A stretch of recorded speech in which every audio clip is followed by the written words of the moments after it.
Let's talk about rates and unit rates. That's a very, very important use of ratios in real life. So, a rate is nothing more than a ratio that compares quantities with different units, and we're going to see what that means exactly. And a unit rate is just a rate where the second quantity is one. And when we talk about unit rates, we use the word per because per means for each or for each one. So let's look at a couple of examples. Number one, if we look at 3 blocks and we see 18 houses, we might want to know how many houses there are on each block. So here I decided to use my fraction method. And what I'm going to do is I know that in order to get a unit rate, I want to know per block how many houses there are. So that's for 1 block. Okay, so since I'm dealing with fractions, I want to find an equivalent fraction to 18 over 3. And so I'm going to do that, and I know I have to divide my denominator by 3. And so I know I have to divide my numerator by 3 as well because they have to be equivalent. So I'm dividing by 1, which is the multiplicative identity. 3 divided by 3 is 1. 18 divided by 3 is 6. And so I have 6 houses for 1 block. And we can write that as 6 houses per block. And that would be our unit rate because our second quantity, which is blocks, is 1 per 1 block. Okay, now let's look at another example. We're going to do this using ratio tables. So let's say I have 28 liters in 2 minutes. Let's say the faucet is running and it's putting out 28 liters in 2 minutes. Instead of using fractions here, I'm going to use a ratio table. The rate that they're giving me is 28 liters in 2 minutes. I need to get to how many liters per minute or for 1 minute. And so I'm just going to use my ratio table method. This has to be divided by 2. So this has to be divided by 2 as well. And so I'm going to get 14 liters per minute.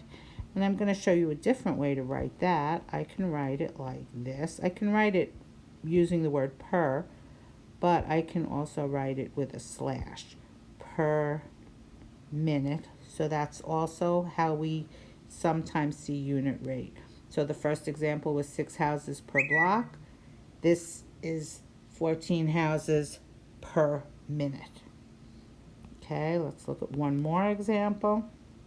I'm going to use a ratio table here as well. So let's say I do 66 push-ups in 3 days. Ha ha. I'm not going to really do that, but 66 push-ups in 3 days. I want the unit rate, so I want in 1 day. How do I get there? I have to divide by 3, which means I have to divide the 66 by 3, which is 22. And so my unit rate would be 22 push-ups per day. Okay. All right. Now let's look at this one. This is, let's say somebody other than me, runs 5 miles in 2 hours. Okay. Now, I'm going to show you this in the fraction method and then in the ratio table method, and you're going to see why in a minute.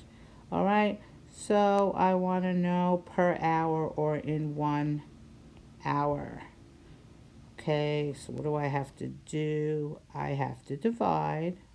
And when you do fraction form, you're always going to be dividing by the denominator. So I need to divide by 2, which means I have to divide the 5 by 2. And that's going to give me 1. So 1 is multiplicative identity. And here we go. So 5 divided by 2 Well, 5 divided by 2 is actually 2.5.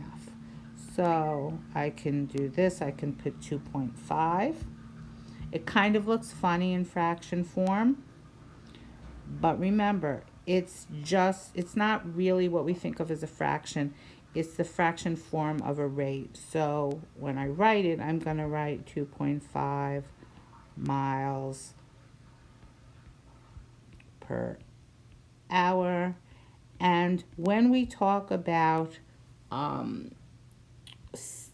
rates in terms of how fast something's going, we call it speed, okay? So speed